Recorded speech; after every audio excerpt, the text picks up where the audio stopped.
मयंक सिंह जी। राम राधे राधे राधे। महाराज जी, आपके चरणों में कोटि कोटि प्रणाम। महाराज जी, क्या भगवान शिव को मात्र ज्ञान के द्वारा ही प्राप्त किया जा सकता है? उनकी भक्ति में दास्य या सख्य जैसे भाव दशाएं लाई जा सकती हैं? लाई जा सकती हैं। क्यों? भगवान भगवान है। जब भगवान हम श्री हरि के प्रति ऐसा कह सकते हैं तो भगवान स्वयं शंकर जी दास्य भाव के आचार्य बन करके हनुमान जी के रूप में राम जी की सेवा कर रहे हैं कि नहीं? भगवान शंकर जी तो हैं, हनुमान जी के रूप में दास्य भाव की सेवा कर रहे हैं। श्री राम जी की प्रत्येक आज्ञा का पालन सिरोधार्य कर रहे हैं। तो राम जी रामेश्वर भगवान की स्थापना करके सेवा कर रहे हैं। भगवान शंकर को अपने स्वामी के रूप में देखें, अपने सखा के रूप में देखें, अपने प्रीतम के रूप में देखें, तो उसी भाव से हमें प्राप्त हो जाएंगे। हम जिस भाव से भगवान शंकर की आराधना करेंगे उस भाव से हमको प्राप्त हो जाएंगे।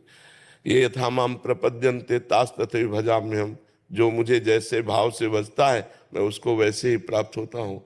पर प्रायः भगवान शंकर के प्रति माता पिता का भाव या स्वामी का भाव यही देखा गया है। प्रायः भगवान शिव को प्रियतम पति रूप में तो जगदम्बा जी ने भजन किया है और प्रायः सबने माता पिता और स्वामी के रूप में भजन किया है।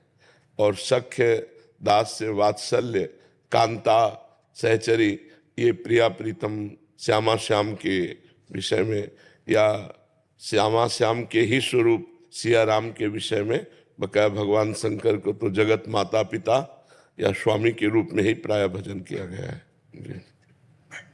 प्रभु, जब आप कहते हैं कि संत निंदा से पुण्य क्षीण होते हैं, तब आपका आश्रय आचरण वाले संतों से होता है अथवा मात्र वेशधारी संतों से? हम कह रहे किसी की क्यों करें? हमें ठेका दिया गया है क्या किसी की निंदा करने का?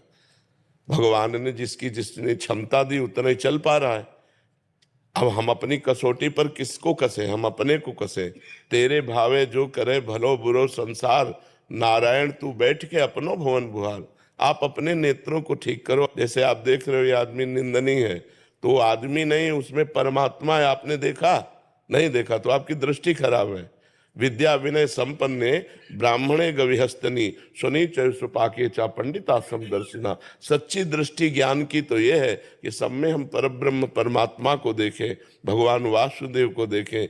यदि हम ऐसा नहीं देख पाते तो हमारी दृष्टि ही तो खराब है। सब में भगवान है। गोस्वामी जी कह रहे हैं जड़ चेतन जग जीव जत सकल राम मैं जानी, बंदों सबके पद कमल सदा जोर जुग पान। तो हम किसी की कमियां क्यों देखें? और संत को कैसे पहचान सकते हो? बाहरी लक्षणों से क्या संत पहचाना जा सकता है क्या? उसकी आंतरिक स्थिति क्या जानोगे आप? समझ रहे हो ना? बड़े बड़ों से धोखा हो जाता है।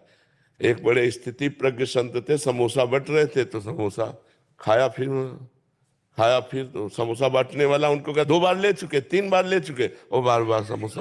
तो एक संत थे, उनके मन में आया कि यार हम तो इनको बहुत अच्छे भजनानंदी संत समझते थे, ये तो बहुत समोसा ही को बार बार हाथ पाए। अब उनके विचारधारा को क्या जाने कि 4 समोसा पा लेते हैं, एकांत में 24 घंटा भजन करेंगे। उनकी विचारधारा को कौन जाने। अब वो जो ही आए हमारे गुरु जी के पास आए, जो संत समोसा ले रहे थे उनके प्रति दोष दर्शन हुआ। तो गुरु जी ने कहा दुर्गंध आ रही है, तुम्हारे से दुर्गंध आ रही। तो उनका महाराज जी हम साबुन नहीं लगाते इसलिए। बोले ये दुर्गंध नहीं है, ये संत अपराध की दुर्गंध है, तुम कोई संत अपराध करके आ रहे हो। तो उनका महाराज जी संत अपराध तो हम किसी से मिलते ही नहीं, तो संत अपराध क्या? नहीं, बोले जरूर दे। तो उनका महाराज जी अभी एक समोसा बांट रहा था और एक संत परिचय के थे, बड़े भजनानंदी, और बार बार उससे समोसा मांग रहे। तो हमारे मन में आया कि यार ये, बोले जाओ। महाराज जी ने 50 रुपये दिए उस समय, ये 20 वर्ष पहले की बात होगी, और कहा समोसा खरीदो और उनको समोसा दो जाके और प्रणाम करके कहो कि मेरी दोष दृष्टि आपके प्रति हो गई, क्षमा करो। तो संतों की मान लो जैसे समोसा बट रहा है, उनके मन में आया कि 4 समोसा पा लेते हैं, बाद मधुकरी नहीं मांगना है, एकांत में भजन करेंगे 24 घंटे। अब आप समोसा मांगते हुए तो देख रहे हैं, लेकिन उनकी आंतरिक वृत्ति को तो नहीं देख रहे हैं। देने वाला तो दे ही रहा है, अगर वो अपमानित भी कर रहा है तो अपमान सहना संतों का स्वभाव होता है। फिर धक्का खा के फिर संतों की महिमा को केवल संत ही जान सकते हैं, बाहरी विचार से नहीं जाना जा सकता। हम स्वयं देखी हुई बात करें, स्वामी परमानंद जी ब्रह्मानंद में मगन रहते थे। और जहाँ कोई बहू बिटिया ऐसे सब जाती है ना दर्शन करने, तो बिटिया तुम्हारे गाय है? बोले हाँ स्वामी। बोले रबड़ी बहुत दिन से नहीं पाया। और ब्रह्मानंद में ऐसे छके रहते कि वस्त्र का भी शरीर के ध्यान नहीं रहता, और अगर कोई बना के रबड़ी ले भी आया ना तो ऐसे छकते कहते आहा बहुत बड़े, अब पा ले बच्चा तुम पा ले। एक मुंह भी नहीं पाया। और अब देखने वाले सभा में लोग क्या समझते, और शरीर का भान नहीं है, ऐसे महापुरुष शरीर का। तो हम संतों की बाहरी चेष्टा देख करके हो सकता है दोष दर्शन कर लें, तो हमें चाहिए कि हम आंतरिक भाव को जानने की चेष्टा करें। संत के बाहरी लक्षणों से नहीं जाना जा सकता। बाहरी लक्षण तो नाटक वाला भी बहुत बढ़िया साधुता का करता है, नहीं? जो नौटंकी नाटक ड्रामे में साधु का रोल करता है वो बढ़िया रोल कर लेता है ना, तो क्या रोल साधु होता है क्या? साधु तो स्थिति होती है, और जो स्थिति होती है वो नाटक नहीं करता है, वो बालवत उसकी चेष्टाएं होती है। जैसे बालक खेल रहा है स्वतंत्र रूप से, घरौंदा बनाया फिर बिगाड़ दिया, बैलगाड़ी जा रही बैठ के जा रहा काफी दूर फिर पैदल वापस आ रहा है, उसे पूछो कि पैदल वापस आना था तो गाड़ी में क्यों बैठ के गए? उसका कोई मतलब नहीं, खेल है, बच्चे हैं। ऐसे ही संत जो महापुरुष होते हैं उनका बालवत चेष्टा होती है, तो हम देख करके नहीं पहचान सकते। तो हम निंदा क्यों करें, सबको प्रणाम करें। हमको अपने हृदय के दोष देखकर निकालने हैं, दूसरे के नहीं। हाँ, दूसरा कोई हमारा मित्र है और वो हमसे पूछता है तो हम बता देते कि मुझे लगता है कि आप इस जगह गलत हो, अगर इसको ठीक कर लिया जाए तो ठीक है। वो भी सामने, उसके पीछे नहीं तो निंदा हो जाएगी।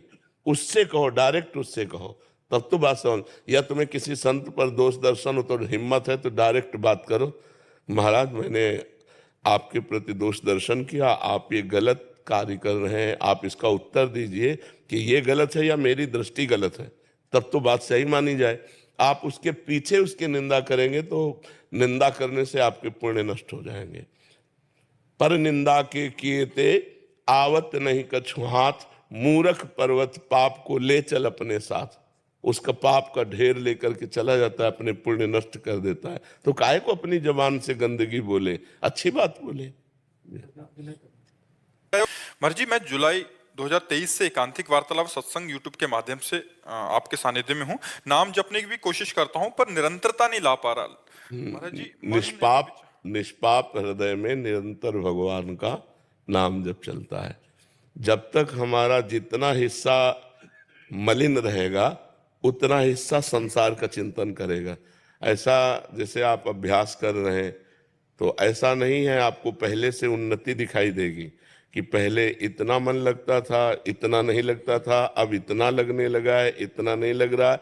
तो हम अभ्यास को यदि बढ़ाते चले जाएं तो धीरे धीरे समय हमारा बढ़ता चला जाएगा, और जैसे जैसे समय बढ़ता जाएगा वैसे हृदय पवित्र हो। जब पवित्र हृदय हो जाता है तो ऐसे भजन होता है जैसे हमारा दिल धड़क रहा है, हम धड़का नहीं रहे, पलक झपक रही, हम झपका नहीं रहे, ऐसे नाम जब चल रहा है, हम कर नहीं रहे। ये स्थिति आ जाएगी जब हृदय पवित्र हो जाएगा। तो हमको डट करके भजन में लगना है, मन लगे ना लगे, आनंद आवे ना आवे, सुख मिले ना मिले, हमें इसकी परवाह नहीं, पर हम भजन नहीं छोड़ेंगे। तो अभ्यास योग युक्तेन चेतसा नान्यगामिना, अभ्यास योग से युक्त हो जाने पर चित्त हमारा फिर और कहीं नहीं जाता, और उसे कहते हैं भगवदाकार वृत्ति, मंत्राकार वृत्ति, नामाकार वृत्ति। तो हम धैर्यपूर्वक लगे रहें, करत करत अभ्यास के जड़मत होत सुजान, रस्सी आवत जात ही सिल पर होत निशान। तो जब एक पत्थर में निशान बन जाता है तो हमारा मन नाम में क्यों नहीं हो जाएगा, हमारी जिह्वा में निरंतर नाम का जापक तो ऐसा नाम बसा लेता है कि सोवत हूँ रसना रटे राधा कृष्ण सुनाम, सोते हुए भी जबान से निकल रहा है राधा कृष्ण राधा कृष्ण राधा कृष्ण। जी।